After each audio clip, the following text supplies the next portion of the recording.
santri anu teu naon datang ka imah kuari magahan ngaji mobil boga imahna agreg anu sakola babarengan jeung nya anak kuliah jadi karyawan ngaletakan sepatu bos pikir kotak di dunia keneh ye di dieu sia seuri-seuri balik basa rakola deui maksudna lain basa kalau kayakinan lempengkeun ka Gusti Allah.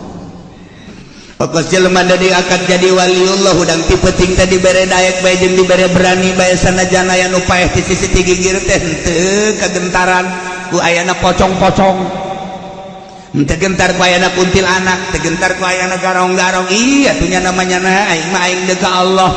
sugan dibere keder cangcet henteu udah mandi wudu Allahu akbar dibere daek deui maca sholawat teh eta dibere daek bae deui zikir nang saha eta lamun lain kayakinan jalamun dipaksakeun mah teu gering kamari ge anu maksakeun hudang mandi kuari geus aya diusah deui insan kuna dia mabok tahajud iya bae teh pitulung Allah ulah sembarangan udah hawa nafsu capek kabeh ge ya ibadah make pikih mah capek lamun lain make toriko make pikir batu capek sebab diatur ku pikir takbirna diatur babacaanna diatur capek biasa tapi lamun geus tak pertengahan ka ditu ngeunah sebab lain dirina perasaan tuh dina ilmu hakikat eta kos kitu masyaallah Kangjeng Nabi teh nuju kulem di patempatan anu biasa di tempatan di badar harita kemah saaya-aya tapi antara sare jeung teu sare Kangjeng Nabi teh dibere ningali ku Gusti Allah masyaallah karim ialah mukjizat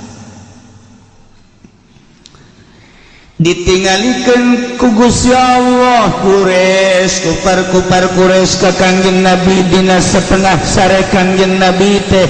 geninganan ku Gusti Allah ditingalikeunana teh qalilan saeutik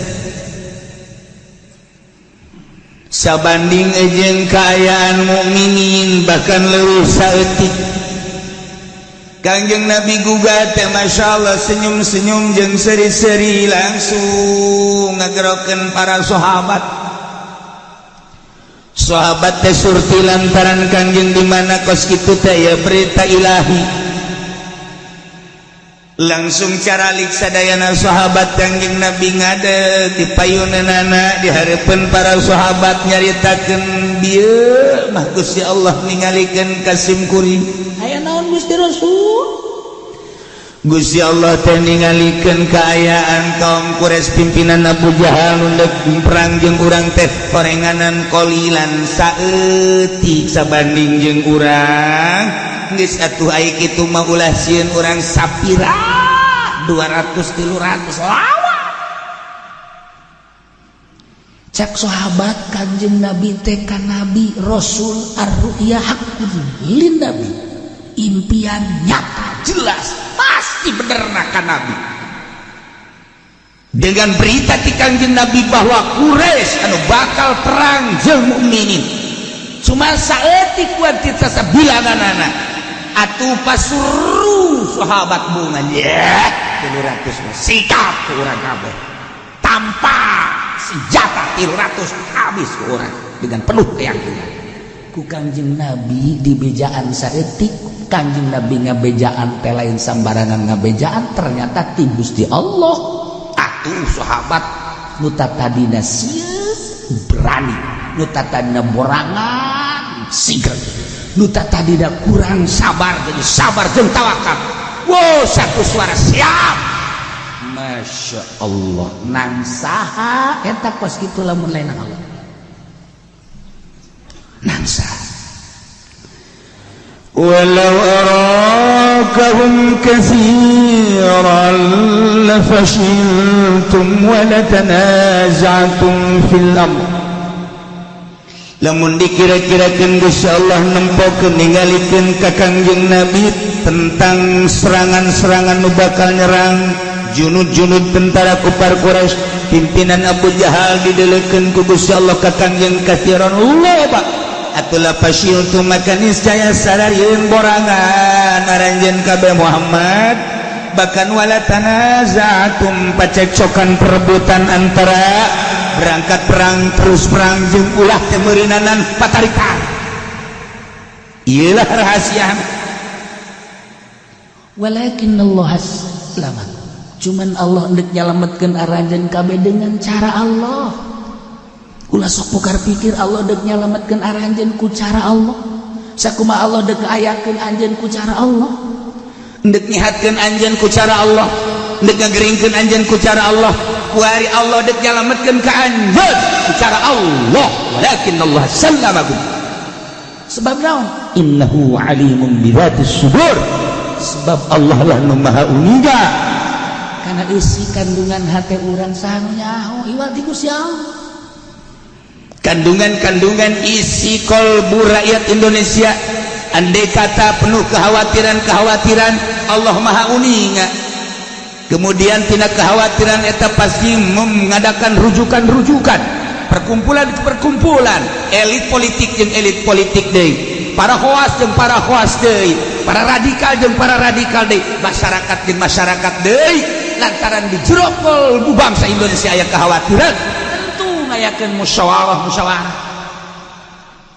Allah nu maha uninga dengan gerak itu nah saha gerakna lamun lain Allah ketika Allah deuk nyalametkeun bangsana aya bae pitulung sarua jeung ketika Allah deuk hancurkeun bangsana sulit untuk ditulung hanya Allah innahu alimun bizatis untung di Indonesia masih keneh loba kiai-kiai nu ikhlas masih keneh loba politisi-politisi anu setengah ikhlas jasa malaya pedagang-pedagang nu ikhlas dermawan-dermawan nu ikhlas dengan etalah bisa teger negara tunggu bantuan Allah lamun Allah deuk nyalametkeun gampang walakin Allah sallamakum di antaranya babarieun Gusti Allah ningalikeun ka Kangjeng Nabi rombongan kupar Quraisy kadeleuna saeutik padahal 1000 tapi nu kadele cuma 200 300 bahkan lain sakitu 70 100 Masya Allah kan saeutik jas tuh andai kata didelekeun lompat mukminin loba jasa Quraisy bahkan persiapan geus pohara jasa amun di sina ge atuh geus moal kateter perlengkapan kurang daripada bunuh diri balik pasti gitu tetapi Allah deuk nyalametkeun kadeleuna saeutika wa idzurikumuhum idzil taqaitum fi a'yunikum qalila ieu sebagai mujizat deui ngarah jadi perangna ieu anjeun Muhammad ketika Allah nempokeun ka aranjeun kabeh terhadap kufar Quraisy ayyuhal mu'minun idzil taqaitum waktu anjeun paamprok campuh dina peperangan dina matana qalilan saeutik sakadar 70-an atau 100-an padahal eta teh 1000 kadeleuna teh ngan sakadar 70 kadeleuna ngan sakadar 100 nu pertama ditinggalikeun kadeleuna 300 kabelah dieuna 200 kabelah dieuna mah ku Gusti Allah ditinggalikeun teh terlangsung ka sahabatna tadi mah Kangjeng Nabi ku ari mah sahabatna ditinggalikeun ku Gusti Allah rombongan Quraisy teh hanya sekedar 70 kakerot sahabat paling loba 100 anu sieun kabeh sahabat sekat habis musuh Allah sekedar 70 sekedar 100 sekat habis ulah diayak ke dalam dunia bayangkan 1000 tapi kadangnya 70 mukjizat Gusti Allah dumanta kiai lamun geus kataekan hijib baharna kiai geus kataekan hijib saipina kiai geus kataekan hijib nasorna ketika manehanana aya di lapangan perang leuh jelema 1000 kadeleuna ngan ge 2an puluhan jeung kadeleuna deui lain gede jelema teh sagede beuri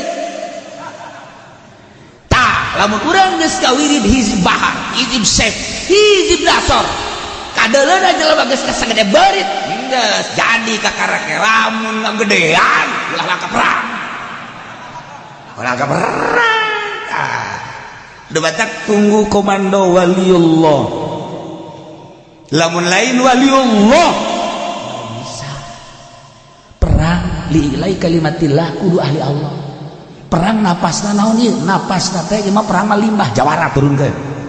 limbah pabrik kamu urusan anak jawara turunkeun teh kostum langsung ngajakan kiai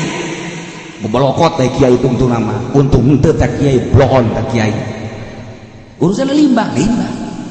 urusannya perpolitikan hanya pergeseran kursi ulah diajak kiai khoas mah geus nyana bae teh mah urusanana sedih tikem dirinya sedih bacok politik bang Sunda hayo geus sedih tempas dan lain sebagainya ieu cabut ieu asupkeun ieu cabut ieu asupkeun nyana teh mah tapi ketika napas agama kiai mah kudu ketika liilai kalimatillah kudu kiai ngan kiaina ulah kiai si eta atuh ai kudu untung bahasa karung 2 karung teu beres atuh mah kos kitu kiai anu daek berkorban anu mung dibeli karak anu nyana dibere ilham ku Gusti Allah tuturkeun ulah sieun teh bagus kitu mah zaman perang urang 45 melawan musuh Allah melawan Belanda lain saeutik dongeng Kiai Jawa Timur, Jawa Tengah, Jawa Barat, Tasikmalaya termasuk Tangerang anu masyarakat ditampung di imah kemudian kiai nama cicing bae kita asup ka meja masyarakat ieu di desa Sukamantri asup ka dieu ka imah Abah Haji teh ieu imah teh aya meja aya naon Belanda nyeret asup ka dieu ka kolong meja sagede kolong meja ku sadesa coba pikir ku otak nyana ge di jero di kolong meja ngarobrol bae kieu ieu teu sadar kana bahwa nyana di kolong meja tolol teh coba atuh biasa ayo asup ka kolong nyumput manya nyumput di dinya ayo nyumput nah sadesa nyumput kabeh ka dinya ka orok-orok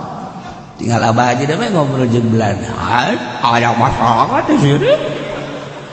atuh bagaimana kelihatannya sama bos tadi pada masuk sini nggak ada coba lihat semua di duluan gue jalan ke kamar pada kemana itu ya Belanda konyong Belanda kita lihat kami keluar deui geus beres keluar dulu nggak buru dulu imah teu bae sadesa tak eta teh ka harti kuy ai Allah deuk nyalametkeun atuh babari bae masyaallah karim da ieulah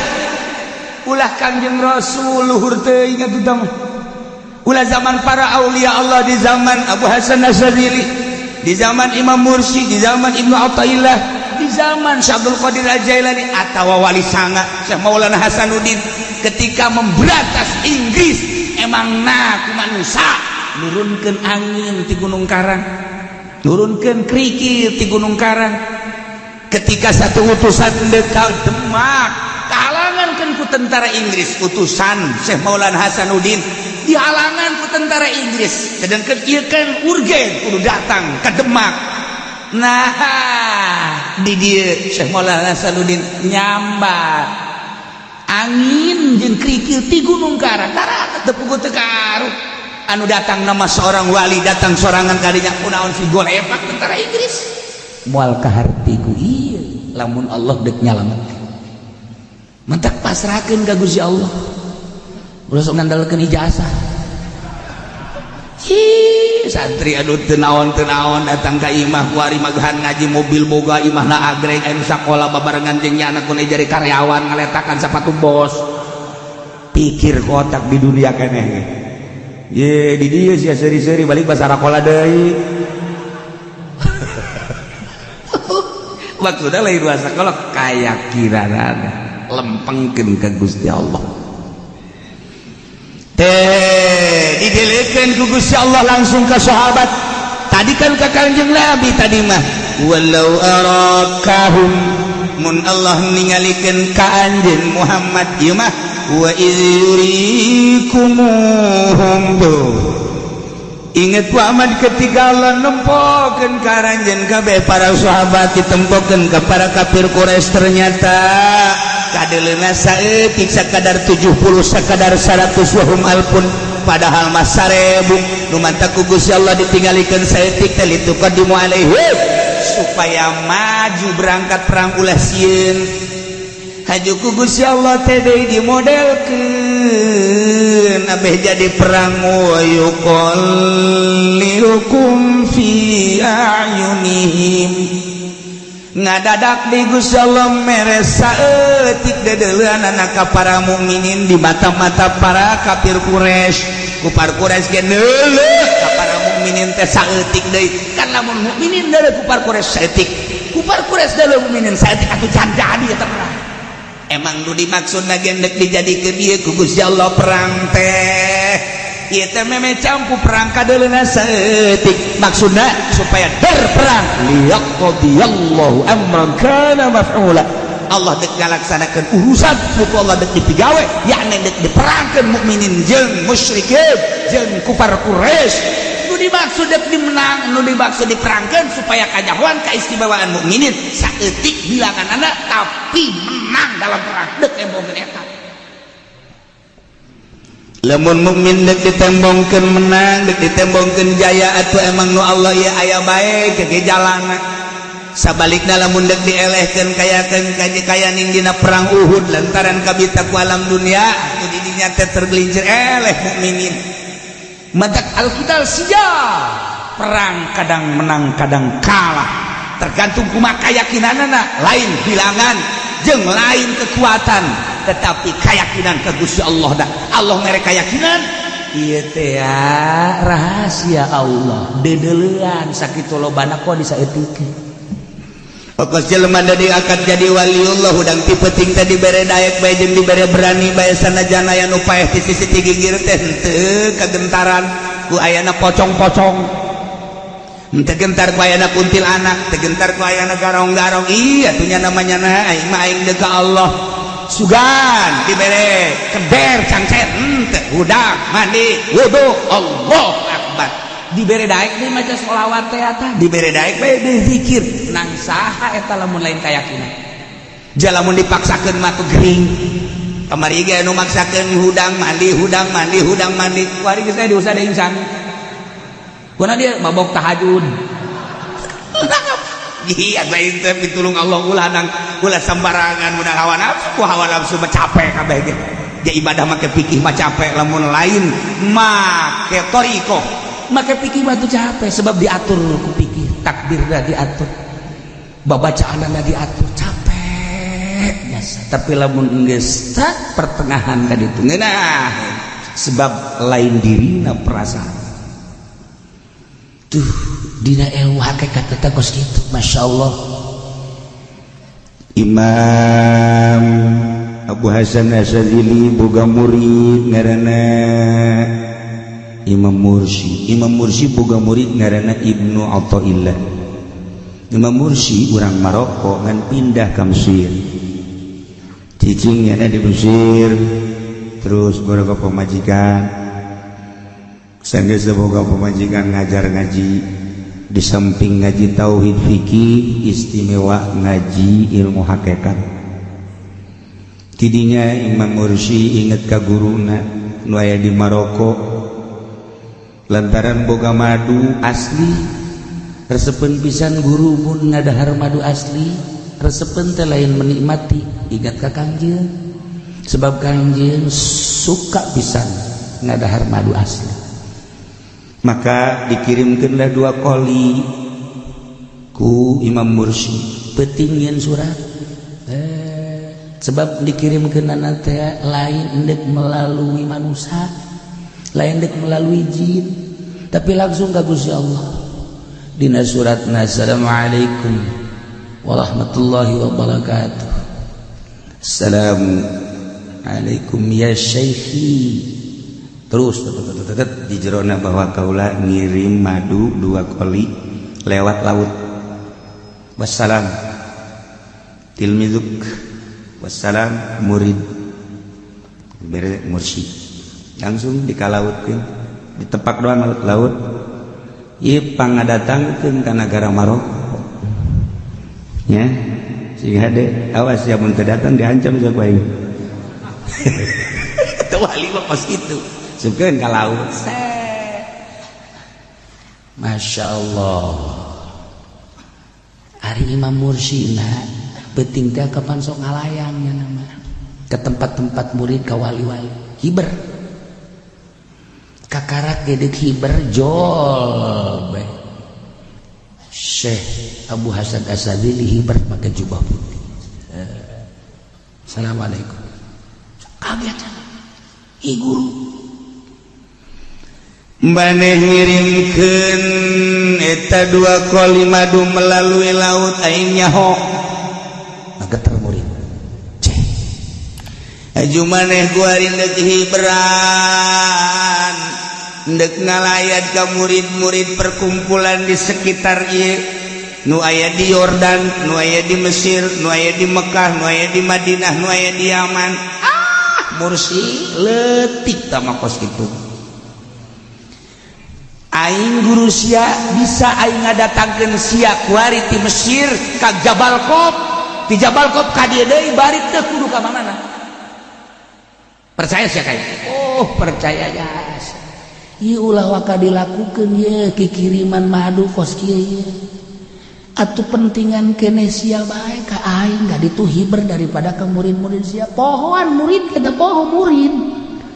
Aing madu dikirimkeun ka laut aing cenah hiberan tolol teh bae. Tuh. Aing sia teu boga adab. Sia bisa kitu teh kapan ilmu hakikat teh ti aing. Atuh kunaon dikirimkeun ka laut teh aing teu nyaho. Hampura mah. Hampura nah sia yang dijatakeun ka Jabal Qop ti Jabal Qop ka dieu teu kudu ingkah bisa kebah mah bisa kos kitu kunaon lantaran surga Firdaus geus disanggakeun ka kaula murid-murid anu bakal asup ka surga Firdaus teh geus dipasrahkeun ku Gusti Allah tetapi kaula mah embung lantaran ja Kangjeng Nabi ge henteu kitu ngan kula mah teu leupas ti Kangjeng Nabi eueuh hiji perkara sacetik poho ka Kangjeng Nabi titik sakitu bae mantak nanaon ge selalu niru Kangjeng Nabi iyalah jelema anu niru ka Kangjeng Nabi pasti Kangjeng Nabi na dibere mujizat nu niru-niru ka Kangjeng Nabi nyiplak ka Kangjeng Nabi dibere karomah kajen kukumahan ulah ngabaikeun guru sih hampura geus eta mah naon kadang-kadangna madu mah engke dicokot ku kula geus ulah ya dicokot mah ulah geus salama ti hulang murid mentah hampura geus beres langsung hiber deui Syekh Abu Hasan Asadili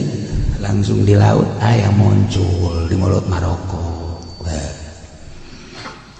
cik Abu Hasan hai madu ngomong sia ngomong barang ngomong teh nyaritakeun keaslian madu jeung henteu nu hiji ieu asli nu hiji teu asli kita bisa ngomong ka madu bisa ngomong kula asli ieu mah madu ieu nu ieu mah kula mah campur cenah teh tah dibalikeun deui ku Syekh Abu Hasan he madu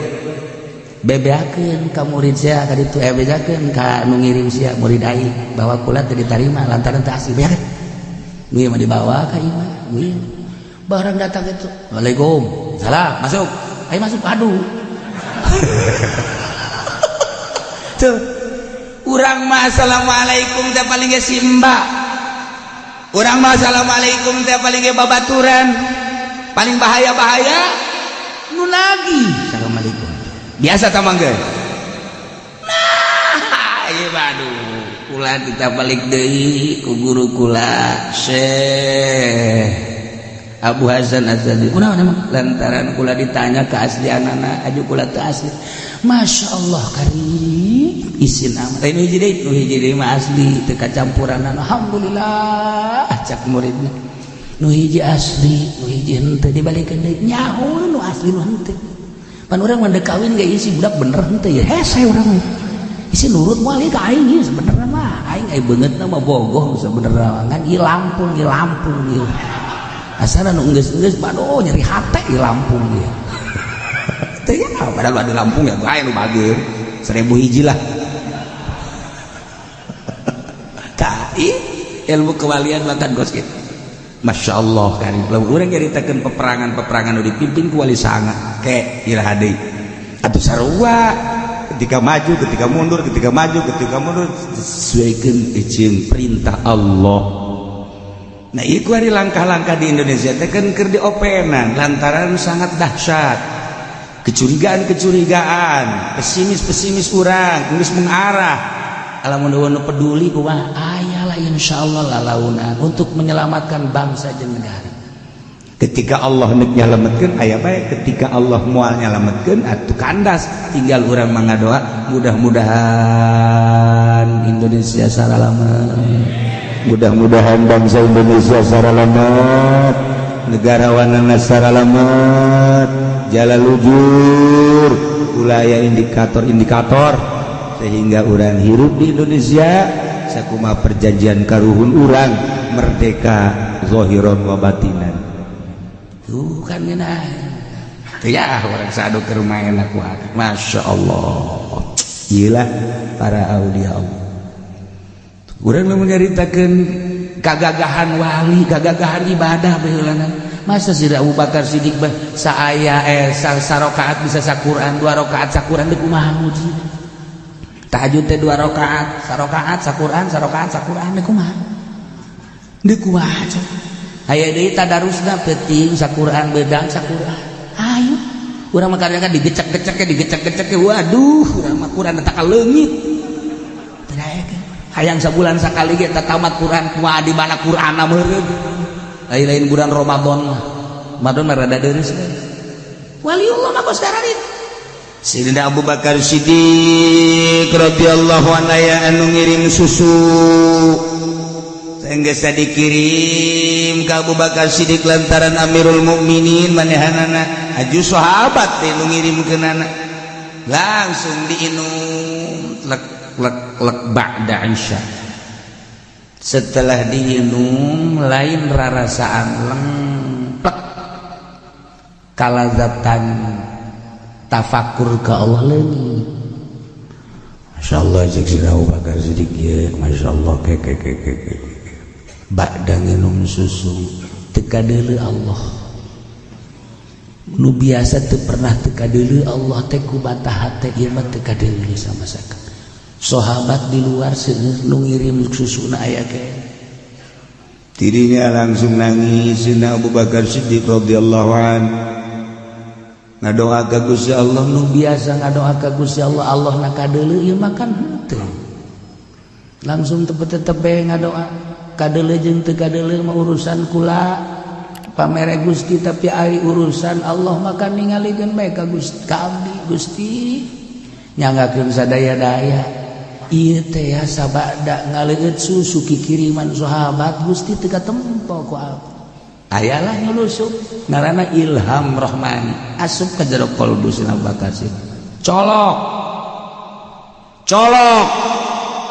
3 kali beres selesai doa kadeuleu ku para sahabat langsung colok ka Sayyidina Abu Bakar Siddiq diutakkeun kalaluar susu kabeh aya nu ngalarang Tuhan kan teu meunang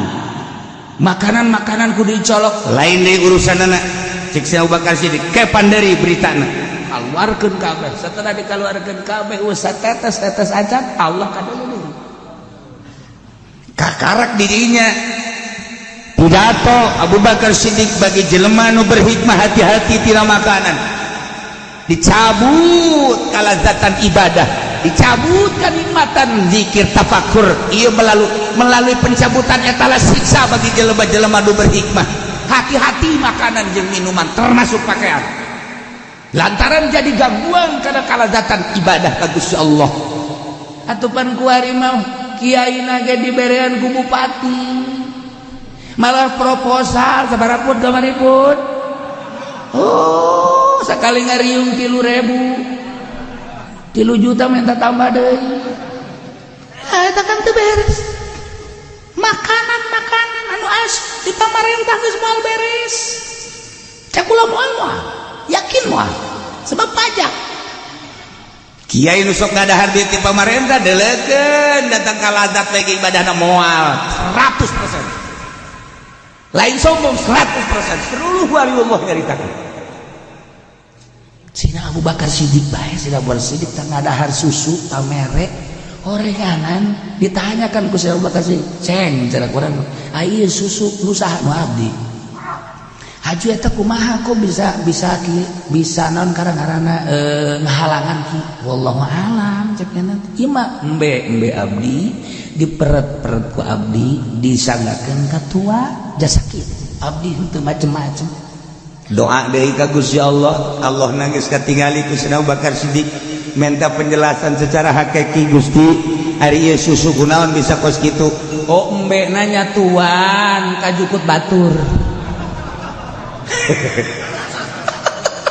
Ya Allah ya Rabb, ya Allah ya Rabb,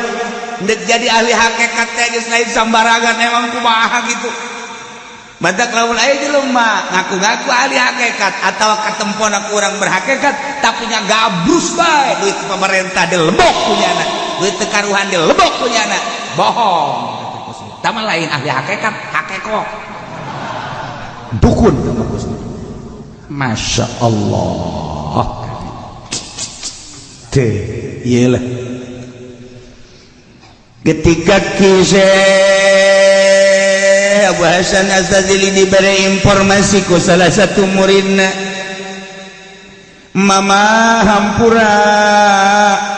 murid-murid anu lain mah ku abdi tos dipandu sesuai jeung perintah mama teh. Alhamdulillah aya dina kausulan ka Allah, baik anu ustad maupun anu kiai, anu salalantri pedagang-pedagang ya alhamdulillah loba anu diberekan nikmatan tabarru ibadah ka Gusti Allah. Tapi aya hiji kiai teu daek usul-usul ka Gusti nyangakeun sadaya-daya. Di mana? Tuh di Uzbekistan. Sangarana pulang datang langsung ka ditu. Kabeneran nyana keur aya di sawah. Assalamualaikum. Salam. Oh, mah. Ayo maneh keur di dieu keur naon ieu maneh di dieu keur naon? Nyawa. Maksud nyawa naon? Apaan? Embe ge kudu diberenya tuan. Geus kula ieu telanget tangan kanan parantengangan jukut jang maraban embe. Urang mah pacar kitu bae, maksudna mah lain kitu. Sia mah kudu dijabarkeun we hese jeung bodoh mah. Maksudna leungeun katuh ieu jang dagang, jang usaha, neangan penghasilan, jang ngahirupan awak. Jadi awak teh dianggap embe. Leungeun kenca, leungeun kenca disebujikeun untuk tadarruk ka Gusti Allah. Maksudna henteu dipake digawe, berarti bagi dua. Hakek asli nama bagi dua, berarti ieu teh jang 50% usaha, 50% ibadah. Aya tadu di leungeun maneh naon cek Imam Abu Hasan Asyadzili. Ieu hasil tani abdi bubuahan. Jang naon? Jang para pembe. Nyana maksudna jeung pamajikan jeung anak. Kuari lain urusan hasil-hasil kos itu gampang. Tapi maneh teh ieu teu daek usul ka Allah. Leuwih berat ka dunya. Batan ka Allah. Tasbih mah dibabawa. Ceramah mah sapeuting 3 panggung. Oh, riungan mah geus pohara, ngaji mah pohara, tapi hate maneh ka dunya bae. Iya tuh kumaha cek jan lamun teu ka dunya mah pan boga, tak kudu boga tanaga, kudu boga apa boga anak, boga pamajikan, bahkan boga incu kumaha. Gas, ngomong jeung nu kos kieu mah hararese. Sebab dalil ngabereleng bae. Dalilna ngabereleng bae, jang diri lah, jang pamajikan lah, jang anak lah. Nah, ya gas, ya bae. Balangkeun coba eta bubuahan, balangkeun. Balangkeun, set jadi orang. Orang. Karak daulang. Cokot. Imbung sieun. Ai tadi. Cokot. Eta teh bubuahan. Imbu jadi si besi nyantok. Nah, sia. Ieu kiai-kiai kadegel orai tah bae. Kadegel orai tah kiai teh bentukna Avanza, bentukna Fortuner, bentukna naon deui kana? Pajero, bentukna naon deui hayu ngomong sia.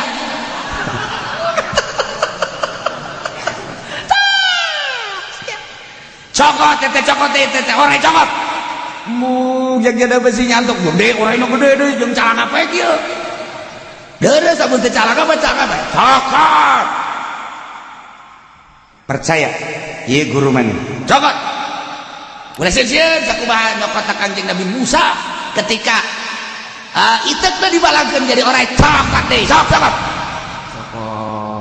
hulu aduh hulu dari cengkel jadi anggur deui jadi apel deui jadi segala rupa deui tah ku hari mah terserah maneh hakikatna ieu bubuahan ternyata orang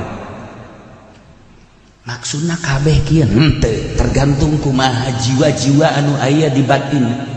aya nu dibalangkeun jadi orai dibalangkeun jadi buaya dibalangkeun jadi maung dibalangkeun jadi kadal dan lain-lain sebagainya ketika orang mencintai eta kos ya Allah ya Rabb abdi geus di ayeuna atuh teu hayang ai kos kitu mah lepaskeun dunia kumaha lamun dunia loba bae masalah tah pamere Allah aju hayang ngalepaskeun anak kumaha opat perkara cek Abu Hasan Asadzili jelema bisa hebat teh nomor kahiji di negara lamun aya imamna imam adil mukmin nomor kaduana di mana aya walian nomor katilu di mana aya sidik nomor kaopat di mana aya pengusaha nu dermawan baik di negara maupun di organisasi maupun di kelompok lamun kumpul nu opat bakal hebat agama keluarkan dunia maksud keluarkan dunia teh mama kumaha nu aya tasaruf-tasarufkeun nu eueuh ulah jadi pikiran ulah nyaho ka jelema cinta dunia jeung henteu tergantung kumaha geraknya nana lamun geraknya na nu loba dunia daek kaluarkeun jang syiar agama Allah nu eueuh teu dipikiran eta jelema di jero hatena eueuh duniaan sanajan duniana numpuk tapi lamun aya jelema boga duit 1 juta ge ngan sakadar 50.000 bae sodakona eta jelema nya susah nya cinta dunia pan beungeut sia eta kabeh beungeut sia eta kabeh sia teh mungkin kadu dieu eta wa kakuluhum ba eta waliullah majauan ka jelema nu cinta dunia jeung teu cinta dunia neutina digerak-gerakna jai dunia mah pamere Allah lantaran atuh didatangkeun ge ku Allah teu kumaha atuh usaha haji untung aya nu mere dan lain sebagainya atuh dunia dikumpulkeun ku Gusti Allah teh kapan laisa bidzatiha nu dimaksud laisa maksudan bidzatiha dunia ulah dimaksud zatna tapi ahwal dunia jadikeunlah jamzadan lil mi'ad bekal ka akhirat melalui orang boga dunia bisa ke Mekah melalui boga dunia orang bisa zakat melalui dunia bisa orang sodako fakir miskin melalui dunia orang bisa ngabangun masjid melalui dunia orang bisa ngabangun majlis iyalah laisa maksudan lidzawatiha lain dimaksud ku zat dunia tetapi jadikan sebagai zadan lil mi'ad eta dunia diudag-udag ge dunia teh kurang ai lain wayah nama atuh lepas naik sanajan cicing bae ge urang dunia bakal loba maloba nu dedeule gerakna cinta dunia jeung teu cinta dunia bukan jeung Rasul maha uninga para sahabat sangat uninga para aulia Allah ge nyaho nah ilah soal-soal mukjizat ilah soal-soal karamah ilah soal-soal ma'unah ulang menyaritakeun seputar mukjizat Kanjeng Rasul luar biasa atuh mujizat bae mal kaharti ku akal sebab naon Kanjeng Nabi Ibrahim dibeuleum ku naon kerek di jero seuneu haju kakal apel tangkal anggur jarang radi sanes 40 poe teh cak Raja Namrud boga pasti geseng ku naon keur kerek kesangan indah teh masyaallah tatangkalan jarang radi bingung Raja Namrud mujizat ketika Kanjeng Nabi Yunus lantaran ayah hawa nafsuan seetik tanpa bebeja heula menghindar ti kaumna ti Ninawi maka nyana disiksa ku Gusti Allah secara zahir dibalangkeun ka laut asup ka jero beuteung laut tapi justru di jero beuteung nempo Allah teu kaharti ku urang di dasar laut nempo Allah Kanjeng Nabi Musa titah munajat ke Gunung Tursina mun urang geus pernah jalan Mesir, Yordan bakal ketempo Gunung Tursina Masya Allah gersang anu luar biasa ketika Kanjeng Nabi Musa datang ikhlas nalai berangkat set mukalamah jeung Gusti Allah kharra sa'iqa justru di gunung nempo Allah. Kanjeng Nabi Yusuf secara zahir dianiaya tetapi ketika diasupkeun ka sumur baseuh di jero cai henteu bisa napas sangat luar biasa cicing di luhur batu justru kapanggih jeung Allah di jero sumur mantap ulah kaget lamun kadeleuna secara zahir keur dihinakeun buat teuing aya dina kabahagiaan buat teuing keur kabeneran keur hina jasa orenganan keur aya dina kasukaan jeung Allah sebab kos kitulah para waliullah bahasa Nazazili dek ziarah ka guruna sanggeus ziarah hayang marilu kabeh sanggeus hayang marilu teu bisa katahan milu aya meureun bangsa sekitar 50-an mamilu begitu datang ka makom aduh jika bahasan ieu ziarah teu beres ya lantaran aya jamaah-jamaah anu sangat cinta dunia ayeuna bahasana sadili nemu ka baju kabeh dibuka make ihram doang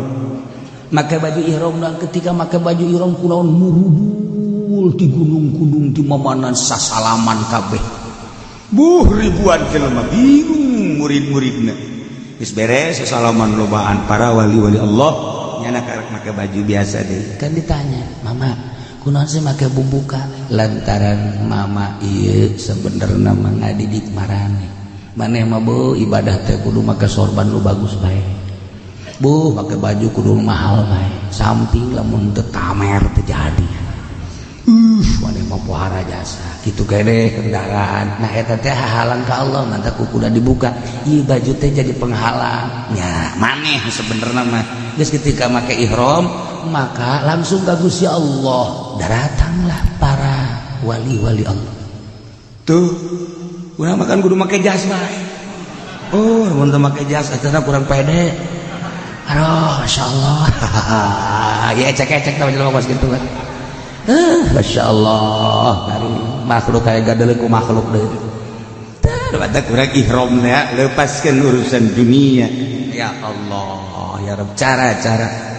ibadah ka Gusti Allah mantap para waliullah lamun ti peuting kadang-kadang nya make kaos ibadah ka Gusti Allah beda jeung pikih mah bersyukur make baju nu bagus lantaran diberen ibadah ku Gusti Allah tapi lamun kagak bawa ka jero hate keur tahiyat kieu bagus amat ieu baju mahal gara ieu baju manya ibadah kos kitu bekas take baju nu pangjorena kaos nu pangjorena loba nu make ihram bae ti penting waliullah urang lamun ka Habib Lutfi ka ditu nya make urang mah di dieu make jas make samping bagus nya make kaos aju samping sebelah tuh ari nu dijarahan kurang sebelah bajuna ai urang gagah jasa horenganan aya hatena mana jeung Allah ai urang mah jeung artis atuh pan tololan urang nya seuri bae nya teu make kopeh-kopeh aca urang mah udang-udang kodep sewaktu-waktu seperti kitu eta teh ya maksudna gadidik ka urang nah perjalanan Kanjeng Rasul mah langsung dipantau ku Gusti Allah peperangan Badar katingalina saeutik ku Kanjeng Rasul teh bahkan katingali ku para sahabat saeutik bahkan para kufar Quraisy teh ningalina deui saeutik ka para mukminin akibatina titinggalian kedua belah pihak saeutik terjadilah peperangan kitulah Gusti Allah dek ngajadikeun peperangan liyaqdiyallahu amran kana maf'ula memang dek dijadikeun ku Gusti Allah dek dipigawe ku Gusti Allah eta teh titinggalian memeder perang barang perang falammal tahamarahum iyyahum mithlaihim barang berperang beda kufar Quraisy ningali mukminin nu tadina saeutik ternyata 2 kali lipat nyana kadaleuna ieu dikitukeun ku Gusti Allah 2 kali lipat nyana bawa 1000 titinggalian kufar Quraisy mukminin teh aya 2000 2 kali lipat nyana kan gimbir wah lobaan amat padahal mah malaikat tarurun ti langit ngebantu prajurit Badar atuh itu sahabatnya kaget kaget tuh di luhur kuda saya atau lempang saya encan ge dibacokeun geus paeh teulah perkara kia doang pedang itu geus bae ih tanya aku bae sih sahabat teh ayo perang ki resep cek kana ieu ada resep kata antu pedang di kieu bae tadi kitu-kitukeun pedang teh asal ditikitukeun bae tegeukeun bae hayang geura kapanggih jeung Kangjeng Nabi ieu sih kumaha lalakon ada takos kitu tah ngan aya suara-suara di luar suara makhluk biasa isaha aya nu nempo sosok kitu kuda itu ditumpakan ku jelema make jubah hejo aya nu nempo aya suarana doang kagetlah sahabat paraeh kipar Quraisy termasuk Abu Jahal selesai bebeja ka Kangjeng geus surti maneh manggih kaanehan kan mohon aya suara-suara kan mohon aya nu nempokan maka jarubah eta lah bantuan Allah malaikat diutus padahal mah teu kudu kitu Gusti Allah urang bae dijieun gagah tetapi kos kitulah sunnatullah Allah dek nyalametkeun ka urang maka Allah lah anu bertindak geus Allah dek nyalametkeun urang babarieun Gusti Allah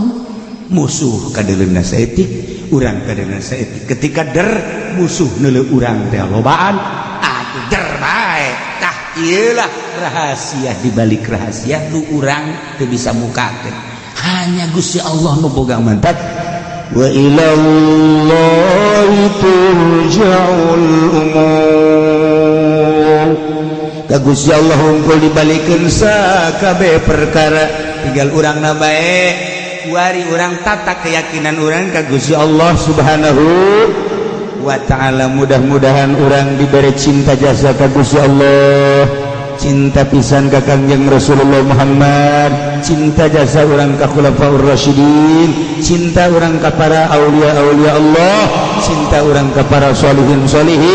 sehingga urang di akhirat dihijikeun di bawah bendera Kangjeng Rasulullah babarengan jeung ahli Allah menuju surga Allah Subhanahu wa taala leuwih-leuwih urang cinta ka ahli Badar sebagai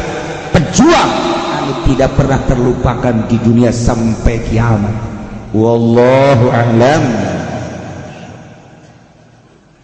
Billahi minasyaitonir rajim. Bismillahirrahmanirrahim. Babu ma dzikra. Dawi ikilah iki kusuji babala tetap dalam mertalakeun barang kang den tutur yama fi malahinir ruh dalam pirang-pirang peperangan negara Romawi wa tawaturiha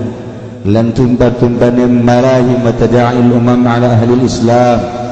ngajak pirang-pirang umat ingat sa ahli Islam fihi al hadits sabiq akhir al bab qablah ikut tetep ing dalam bab tawi hadis kang dingin dalam akhir bab qablahu dalam sadurungnya bab kapil hadis lan ikut tetep ing dalam hadis utawi anna Rasulullah satuhuna Kangjeng Rasulullah sallallahu alaihi wasallam qala kumajab Kangjeng Rasulullah satu salih hukum Rum besok bakal darame ing sira kabeh apa negara Rum ahli Rum sulhan aminan kalawan damai kang aman sumatagzuna antum kali-kali merangan sira kabeh antum tegese sira kabeh wa hum adaw le utawi ya Rum iku ngamusuhan ya Rum pabunsorun maka den tulung sira kabeh tugnamun lan den jarahi sira kabeh dan den untungakeun sira kabeh tus lamun lan den salabatkeun sira kabeh sumatam salipuna kari-kari nego sira kabeh hadatan zilu malah maranggon sira kabeh nabarahin di taluli ing dalam padang kang anduene luhur yarfa'ur rajul maka ngangkatkeun sepong lanang baina ahli salib as-salibah dalam antarane ahli salib ing salib ya gulu maka ngucap rajul gulibas salib wis dan lidih apa salib yadhabu rajulun minal muslimin maka bendu sapong lanang kang saking muslimin fayaqumu maka ngadeg ya rajulun minal muslimin ilaihi maring ar-rajul fayadba'uhu maka nolak ya ar-rajul ing ar-rajul baina ahli salib fa inda zalika maka ing dalem nalikane mangkono yadba'uhu yazurun perang apa alirum paya camiuna lan kumpul ya ru lil malhamati kadua peperangan payatuna tahta samani laraya maka pada nekatar kaya rum ing dalam asor-asor 80 bendera tahta kulli rayatin 11 alfan ikut tetepi dalam saban-saban asor-asor saban bendera utai 12.000 zada Abu Daud wiza Imam Abu Daud tasurul muslimun ila aslihatihim lan bergerak berantak sapa muslimun kabeh maring pirang peperangan muslimun payuk tatwaluna maka den bunuh ya muslimun kabeh fikillahu ta'ala tilkal asabah bisyahadah maka ngamuliakeun sapa Allah taala yang mangkono asabah kalawan syahadah wa fi riwayatin ukhra lan ikut bilang kagodeng li Abi Daud wa ghairihi kada Imam Abu Dawud dan Nabi Daud ani Nabi saking kanjeng Nabi sallallahu alaihi wasallam gola lan ucap kanjeng Nabi al malhamatul kubra afatul Konstantinia utawi peperangan kang gede lan den buka den bongkar Konstantinia wa khuruji dajjal lan metu dajjal fi sab'ati asyhur iku tetep ing dalam 7 pirang-pirang bulan wa fi riwayat Ibnu Majah dan iku dalam riwayat dari Ibnu Majah wa Tirmidzi bainal malham wa fatil Madinah itu tetep ing dalam antara perang lan den bongkar Madinah situ sini itu tena 6 pirang tahun wa khuruji dajjal bisabi'ah lan betune dajjal ing dalam tahun kang kaping 7 di awal bab jaritakeun tentang peperangan jeung tanda-tanda peperangan dilanjut ke urusan tentang kamonesan muslimin dalam perang kemudian terjadi kekalahan-kekalahan kejayaan-kejayaan Islam dicaritakeun ku Kangjeng Nabi khairul qurun qarni sumayalunahum kurun Kangjeng langsung informasi di Allah kurun sahabat masih deket ka Kangjeng Rasul kurun tabi'in hanet jeung para sahabat atsbat tabi'in masih keneh luar biasa tidinya kabelah dina pacacokan setiap 100 tahun bakal muncul seorang pejuang bakal muncul seorang pelopor di Islam baik eta kelas internasional maupun nasional di tiap negara bakal aya la yazalu mati zahirina 'alal haq wali-wali Allah setiap satu abad bakal muncul baik di perpolitikan, di perekonomian, di perbudayaan, di berbagai ilmiah aya baik adapun lila jeung sakedeuna tergantung kumaha Gusti Allah muncul terus sampai ke zaman Wali Songo setelah 500 tahun dunia dikuasai ku Islam perpolitikan dan perekonomian budaya sangat menguasai di mana-mana duit anu berlaku adalah duit dinar duit dirham tetapi tidak sampai 1 abad Kristen menyerang kembali per detik encan menyat deui Islam ayah muncul coba sekedar muncul ayah muncul coba sekedar muncul teu kaget bagi kiai-kiai nu sok macaan tafsir teu kaget kiai-kiai nu sok macaan hadis teu kaget kiai-kiai nu sok macaan sejarah lantaran setiap kejadian horeng geus dicaritakeun ku Kangjeng Nabi urang Kangjeng Nabi Muhammad sallallahu alaihi wasallam nu kaliwa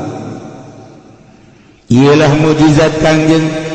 mere informasi ti Kangjeng datang ka Kangjeng Nabi Adam samemeh Kangjeng diinformasikan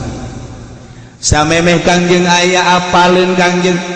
datang ka penciptaan pembuatan Kangjeng Nabi Adam dicaritakeun ku Kangjeng di zaman Kangjeng geus puguh dicaritakeun sabada Kangjeng terus nyaritakeun bakal kejadian anu bakal kejadian nu kaliwat datang ke kiamat bahkan alam barzakh ku Kangjeng Nabi dicaritakeun alam mahsyar timbangan jembatan Shiratal Mustaqim alam akhirat surga jeung neraka geus dicaritakeun ku Kangjeng Nabi tinggal saha nu dibere hidayah jeung henteu nyanggakeun ka Gusti Allah informasi mah geus kumplit baca elektronik komo ayeuna mah HP jeung sajabat tergantung kumaha perlindungan Allah nyalametkeun ka diri masing-masing mudah-mudahan urang kabehan dilindungi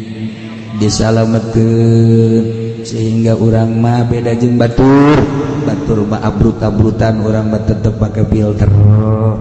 sebab urang aya anu naungi ialah Gusti Allah Subhanahu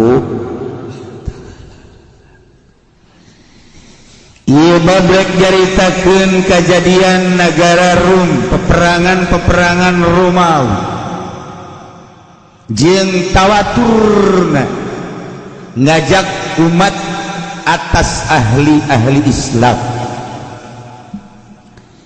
Fihil hadis as-sabiq akhir al-bab qablah masih patali.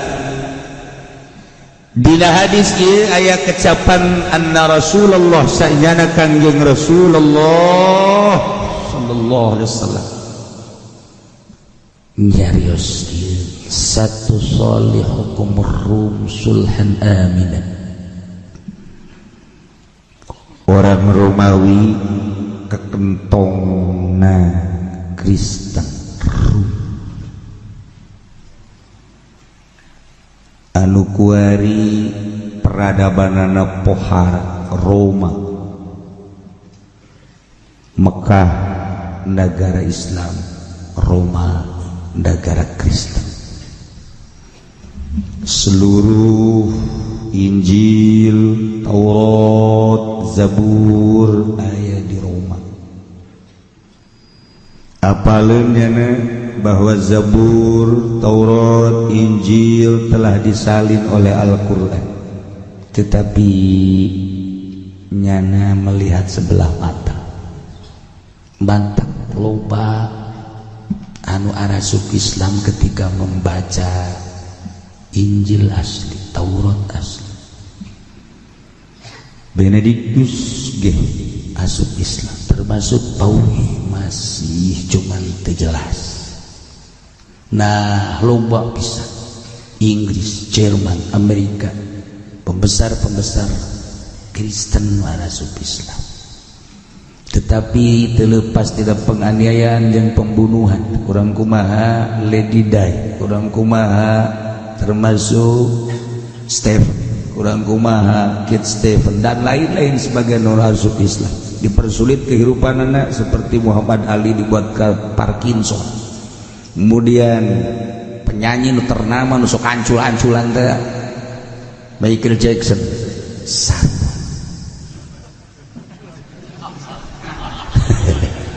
Jackson ya. Tuh. Gitulah orang-orang kafir luar biasa, penganiayaan termasuk jelema-jelema nu meunang hidayah, tetapi hampir karuat kabeh. Kuari dipersulit mantan petinju kelas dunia Mike Tyson nyana berkomentar sangat dipersulit, kesalahan seetik wahana, tetapi besar hatinya lantaran nyana guguru torikohna di Muhammad Ali. Nyana bertorikoh di Muhammad Ali Saziliyah. Muhammad Ali teh torikohna Saziliyah, mantak tadi dibahas Saziliyah tetap ulah elek Muhammad Ali dia. Muhammad Ali menjadi wali, mun cara wali teh mah wallahu alam jauh nu nyaho kawalianana nu jelasna lamun urang maca manaqibna pohara Muhammad Ali. Perjuangan Islam di Amerika teh lain lalagaan. Setelah nyana bertorikoh Saziliyah boga murid eta lah Michael Jackson Mike Tyson mantak nyana wasiat nyana mun kula dikuburkeun nu nguburkeunana murid kula nu ngaran Mike Tyson atuh dikuburkeun urang mah secara zahir kan biasa bae horenganan Mike Tyson teh geus bisa hiber namun naik kapal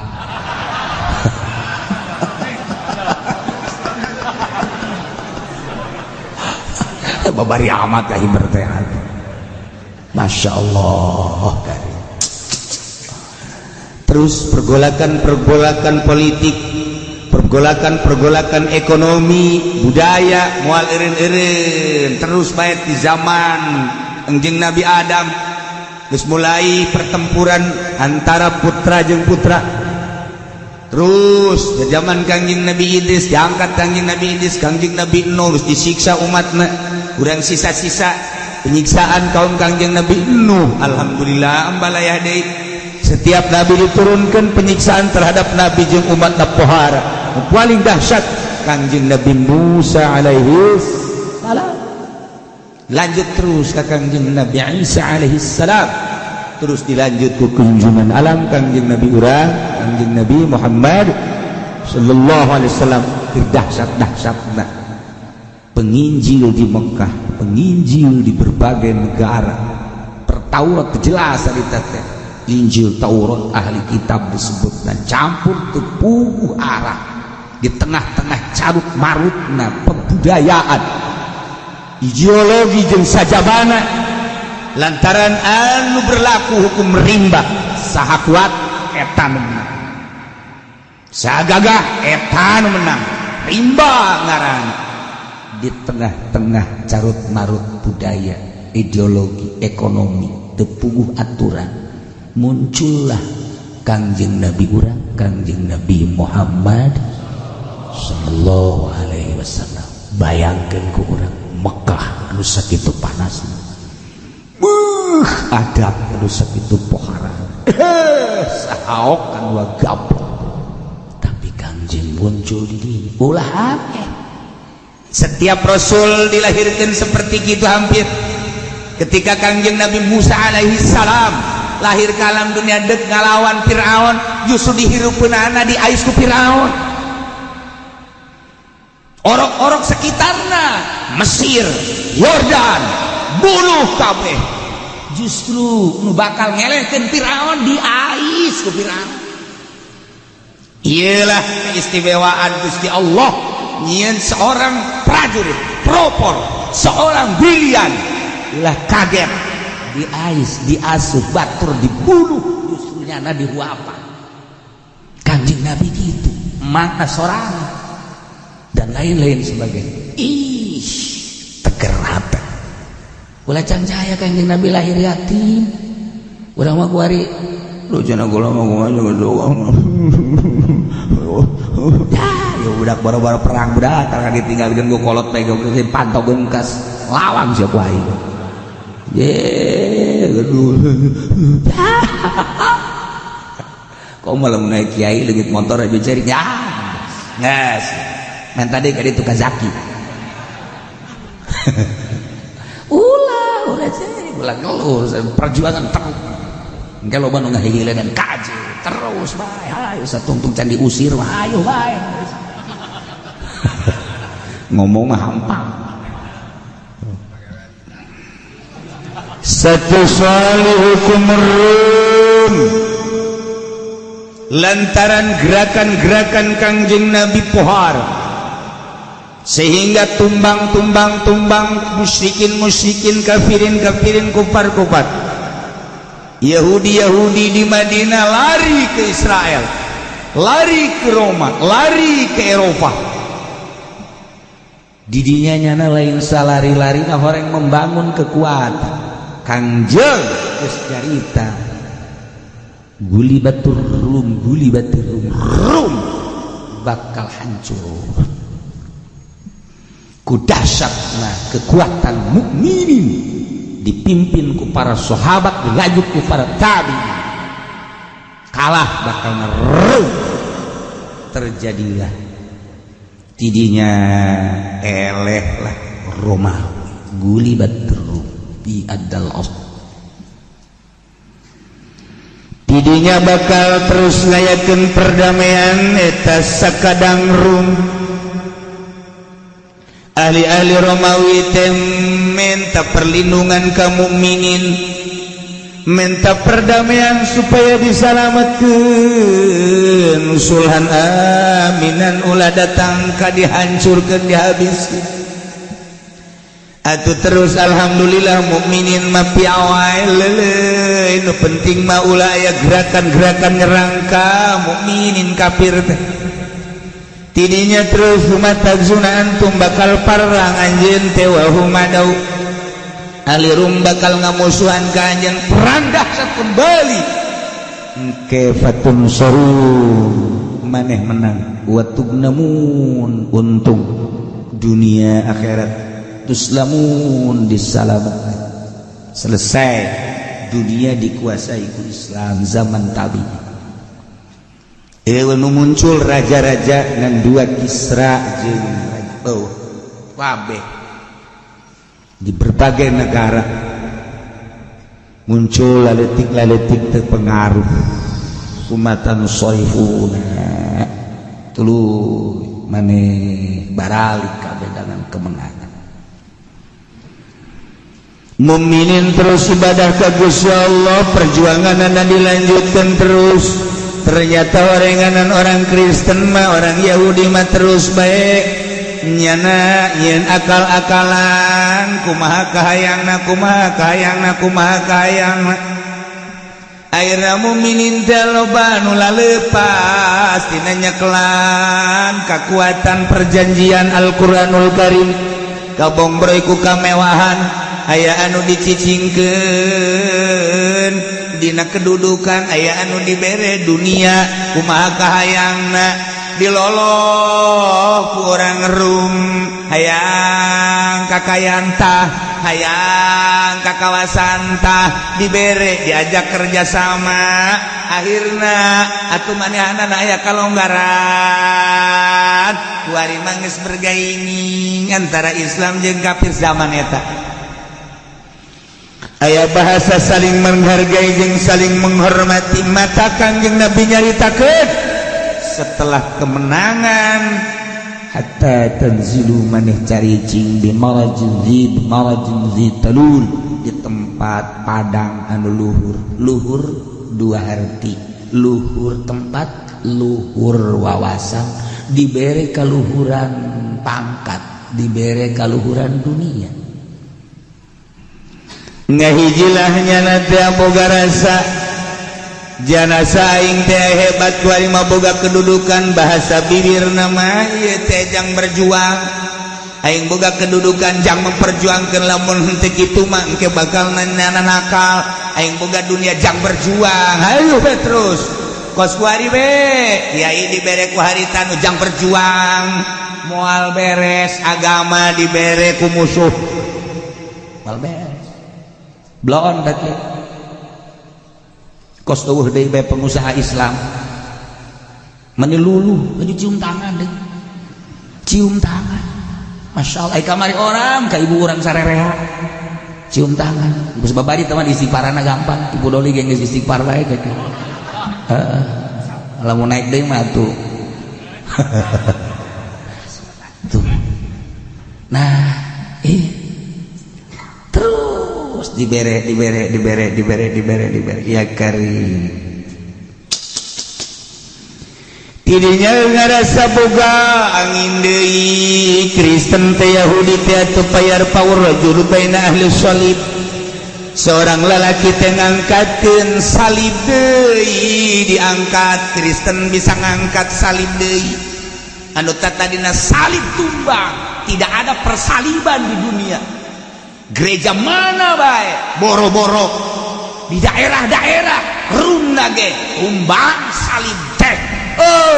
salib sama sekali lantaran Islam kabongbroy dibere ieu daek dibere itu daek dibere daek dibere itu daek nyana merasa aman sebab pengamananana eta lalu disumbang punya anak salib naik deui Masya Allah karim yarfa'us rajul baina al-salib was-salib payakulu cek manehanana gulibas salib hei salib geus hancur ulah ditaekeun nyana ngomong geus kitu aya nu ngomong deui jelema jahe salib ulah ditaekeun awas geus hancur salib mah tetapi payakulu rajulun minal muslimin seorang lalaki di golongan muslimin nu kabere anu kasumbang nyana payakumu naik tung payat pauh cek nyana teh ulah coba-coba urang hirup teh ulah sok sangeunah-ngeunah urang bae urang kerjasama atuh nyana-nyana urang-urang geus kabere mah kos kitu teu bisa ngomong cau Masya Allah karim iya horenganan lalakona kos kieu atuh komo kuari atuh komo kuahari jelema-jelema nu kabere teh tadi ngahalangan kana perjuangan Islam urang lamun seputar Indonesia kuari seputar Indonesia teh kuari urang murigak bulu atuh untuk berjuang Islam menghalangan Islam nya nama hanya sekadar meretah si eta bere tah organisasi eta bere tah pemimpin eta bere Islam dia muncul tak dengan ilai kalimatillah teu hayang negara teh negara Islam tapi atulah terlalu menghina terhadap Islam Al-Quran dihina Kanjeng Nabi dihina urang sementara nyawa petunjuk di Allah dan di Kanjeng Nabi nu mere petunjuk dihina Quran anu jadi paduan urang dihina nyawa taruhanana ketika orang berangkat lain dek naon hanya jangan menghina Al-Quranul Karim nu ngahalanganana si eta nu ngaulah-ulahna ge si eta boga pondok pasantren boga majelis ta'lim boga majelis ta'lim boga pondok pesantren mudirun anu ngahalanganan Masya Allah Karim satu sisi urang hayang berjuang teh lain deuk naon terlalu menghina peradaban Indonesia mah lain kos kitu masa sih ngomong sangeunah-ngeunah apa itu Habib ngapain dia diam di situ pulanglah ke Arab aing kadedengekeun naik ku ceulik aing katunikeun aing baliklah sia ke Arab deui atuh sia ge urang RRC modal balik sia ka ditu pan eta urang lamun dilayanan jadilah gelut tetapi orang minta ke Gusti Allah supaya tidak ada huru hara tetapi ieu sungutnyana supaya kakunci bila perlu setruk tuh sia masuk ka leuleui yang aminana dasar sia mah hasud lain aing mah lain itu mancing sia aing mah mudah-mudahan diberi hidayah ya Allah innaka la tahdi sanyana anjeunna teu meunang pituduh ya Allah ihdi qalbah ya Allah bere petunjuk ya Allah minimal sumutna ngomongnya nak saya kan muridnya Gus Dur atau Gus Dur mah Islam wali sia hanya murid kafir ye sok sangeunah-ngeunah ini dari Gus Dur mah muslim sia lamun sia dari Gus Dur Islam atuh sia cabok wae sia tutungtung nama aing nyabok deui Ji emang nuker marahin di luhur teh presiden, nuker marahin di luhur teh wakilna, nuker marahin di luhur menteri-menterina, nuker marahin di luhur MPR-na, nuker marahin di luhur DPR pusatna, nuker marahin di luhur gubernurna, bupatina. Emang orang sebagai rakyat teh nonton teh neuleukkeun kitu. Kaluar teh ti aturan Pancasila, kaluar henteu tina NKRI, kaluar henteu tina aturan-aturan budaya Islam. Awas ya. Parangsana. Eta kos kitu. Ibu Pertiwi lain miliknya anak. Nu urang kabehan kudu dipertahankeun ku urang. Polisi nyebutkeun awas jangan keluar ke NKRI, TNI kalau ngomong awas jangan keluar dari TNI. Pemerintah gitu dari NKRI, pemerintah gitu kene. Ini udah keluar dari NKRI. Pengusaha gitu kene kunaon perebut NKRI garoblok. Atuh jaya aturanan NKRI mah. Atau kunaon diperebut itu sudah keluar dari NKRI, ini udah keluar disatukan polisi asa Pak NKRI na kubu korupsi ngalulu buku di jalan ge masyarakat asal aya polisi bisa geter bae tanda teh jujur berarti nyana asal naik motor polisi bae balik deui lah kurang ada rumit berarti tanda teh jujur jo okos kiai datang wah hayang kiai eta mah Habib datang dah hayang emang berarti teh jujur jalamun Habib jujur kiai jujur mah harayangin jelema kadatangan ketika teu hayang jujur berarti tinggal kitu bae urang nyalah-nyalahkeun sasaha beek atuh perasaan masyaallah karita lamun geus kitu berarti kadatangan pengacara teh pangblulu hakim komo ada kayak hakim anu tobat di abah baheula lantaran nya jadi hakim sageus jadi hakim moal bejakeun sasahana gendut beutungna gendut di Jakarta gendut beutungna geus bisa diobatan ka mana-mana akhirnya abah diondang dari itu kurakeun leutik kene itu biasa abah mah teh bisa nanaon ieu kita dicekel embung cak abah besi tepa aduh ada seri lain dibere cai bae cai terus baca hadiah alhamdulillah lah cageun salamet ka dieu 7 turunan kula dibere hayang jadi hakim anak kula di cukula kula dek tobat Gusti Allah nyana nyaritakeun kahirupan hakim halalna eta mah salah sahiji hakim di Jakarta anu tobat urang Medan Medan Campung Lampung. Nah ieu keur carita atuh aya bae nu jujur mah polisi ge loba anu jujur nu tasawuf ge aya polisi ten pusi mah aing ngayakeun sageus eueuh tuluy bae menghukumi sendiri blon sia je eta polisi tidur tasawuf eta sok sambarangan dia tanya kene jatuh pemerintah gaya sarua bae lah aya nu henteu mah aya tinggal urang nuturkeun nurada bae nurada. Nah ieu keur lalakon ucapan Kangjeng Nabi urang Kangjeng Nabi Muhammad sallallahu alaihi wasallam ketika satu kelompok Islam berjuang untuk menurunkan salib, ternyata dari salah satu muslimin mukminin bahkan berkelompok melarang sebabnya geus kabere kabombroy kitulah yazuru fa inda zalik. Ketika terjadi penolakan seperti itu Rum kembali memerangi Islam wa yatabi'una kumpul lil malhamati untuk peperangan fayatuna tahta sabani raraya nyana berangkat lain sarum-rumna tetapi di bawah 80 bendera berarti multi dengan bendera kos kuari percis sakumaha nu dicaritakeun ku Kangjeng Nabi. Amerika bergerak, Inggris, Jerman, Belanda, Prancis multi di jerona Inggris kabogaan anak buah A B C D itu kayak Belanda A B C D dihitung leuwih ti 80 berarti seluruhnya ikut ke Amerika hanya untuk memerangi Baghdad, hanya untuk memerangi Syria, hanya untuk memerangi menumbangkan Turki Utsmaniyah. Seperti eta Allah geus dicaritakeun ku Kangjeng Nabi. Masya Allah karim ulah kaget ieu ceritaan Kangjeng Nabi la yantiqu anil hawa in huwa illa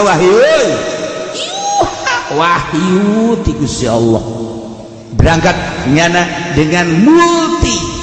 otomatis satu peperangan kajian kumaha ge kullu rayatin ta'asyara alfan setiap bendera 12.000 sementara ayat 80 bendera 80 kali 12.000 ieu keur carita Kangjeng Nabi pohara moal menang mukmin ngalawan kafir dahsyatna luar biasa. Zada Abu Daud tafurul muslimun ila istihatim berangkatlah bergerak muslimun apapun yang terjadi untuk melawan melalui persenjataan anak bayak katilah peranglah nyana otomatis terbunuhlah muslim. Berapa ribu yang terbunuh di Irak, berapa ribu yang terbunuh di Syria, berapa ribu yang terbunuh di Yaman. Ieu kakarak saat ieu encan urang mencarita memeh urang menceritakeun memeh ieu kula dicaritakeun zaman Kennedy terus ke belah dieuna zaman dan lain-lain sebagai bisa memeh peperangan terus teu eureun tetapi mukmin setelah wali songo kadieuna teu pernah menang lantaran urang kabombroy ku pamere. Lamun kiai geus daek dibere ku Kristen, lamun kiai geus daek dibere ku Yahudi, organisasi disumbang ku Kristen, organisasi disumbang ku Yahudi, di mana bisa menang atuh? Di mana? Urang tadi bae geus sina Abu Bakar Siddiq dibere susu, kemudian nu biasa ningali ka Gusti Allah, padahal cek Sayyidina Abu Bakar Siddiq udah teu nyaho. Nu merena ge teu nyaho kahalangan Gusti Allahna. Lamun lain tabarruk ka Gusti Allah, minta penerangan secara hakiki, Allah bae mere beja tah embena horengan sakitu ge embena nu mapal. Kahalangan ka urang atuh komo urangna nu mapal. Ge imalain embena deui mah urang nu mapal. Malah digebakeun ge teu daekeun nyingkir. Tidak kayak gini digebakan, hei, di kawan ke pendopo, hei, atuh dia aing di, tidak kayak nyinggir, hei, atuh kapan kan kiai sih kada PR, lain doi, ya mah, Allahiron,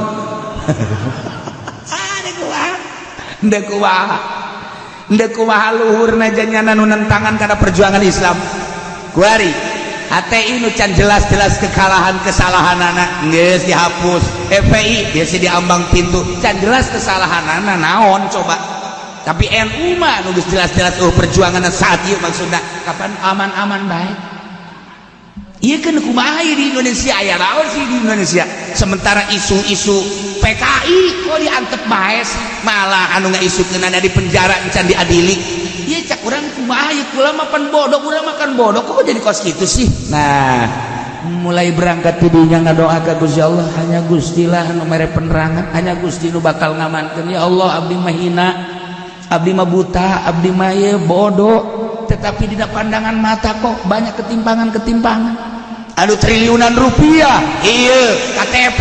aman-aman saja. Kemarin maling sepeda, irung pindah. Jadi katukang tadi. Dia kuwahi lalakona. Anu triliunan, anu miliaran, masya Allah, aman-aman baik. Bisa kakapalan kade itu, bisa dahar di Singapura, di Perancis, di mana. Anu maling sepatu, celi pindah. Dia kumaha coba? Ini negara naon di negara urang. Nah, tetapi kan orang tuh bisa sakit tuh nyanggakeun ka Gusti di tengah-tengah kazaliman umat, kazaliman negara, kazaliman bangsa. Berenang dia teh kuzalimna kiai, termasuk abdi, meureun termasuk salah satu jelema nu zalim. Gusti tuduhkeun, ulah sampaikeun ka disiksa, ulah sampaikeun ka dihancurkeun. Gusti mah maha kawasa, lelempangan. Habib Lutfi lempang, Habib Umar lempang, Habib Rizik lempang, Tato lempang, Tato Tatito. Itu siapa yang salah setik bagi antum, masya Allah, para jasa. To lempang, Gatot lempang, SBY lempang. Mulai berangkat anu boga Nasdem saha. Kalau, kamari geus dicukur janggotna. Kalau geus frustasinya na. Siapa pacar beneran bae di dia anu kos palo dicukur. Siapa otakna pendek biasa aja. Di pondok di dia aya anu kos palo. Nah, kemudian atuh ayeuna Prabowo. Nah ieu keur mulai kuari bagaimana Indonesia, bagaimana bangsa, bagaimana umat dan bagaimana negara. Harus ada yang dimenangkan, harus ada yang dikalahkan, dan ini urusan kita. Rakyat jangan sampai dibawa-bawa. Numantak TNI luar biasa. Colek kiai, colek rakyat. Saya yang berhadapan dengan yang mencolek. Ku sakitu bae ge pan urang ngeunah. Kakarak sakitu bae kita ngomong asa heueuh padahal nyaho teuing. Ku sakitu bae berarti tanggung jawabna kan gede. Nah, ieu kan aya hawa deui. Oh, berarti gorenganan keur main di jerona. Keur main, mudah-mudahan polisi ulah aya dendam kesumat, ulah aya pemikiran anu jahat, TNI ulah sawenang-wenang, bersatu babarengan di jerona engke aya walian, aya kiaian, 4 perkara sakumaha tadi. Imam mukmin anu adil, aya walian jang ngatur-ngatur secara ruhani, aya sikikeun nu bebeneran, aya jelema anu sugih yang menopang segala kebutuhan-kebutuhan. 4 perkara eta lamun aya di negara selesai negara. Nah, urang makan teu nyaho kuari tenang. Engke muncul deui, tenang, engke muncul deui. Tah, ieu lah kaayaan Indonesia. Geus urang mah nu ngaji mah ngaji bae. Nu salat teh tenang bae heulanan. Hayuh bae aya nu ngurusan. Saya mah mikiran ngurusan henteu mikiran bae mah. Itu bagi-bagi lu urusan urang ke lamun di titah demo karang siap karang kemana pabrik gempur limbah ambil Masya Allah. Nah iyalah iya keayaan wae tapi udah lil malhabah fayatuna tatis sama dia kul raya.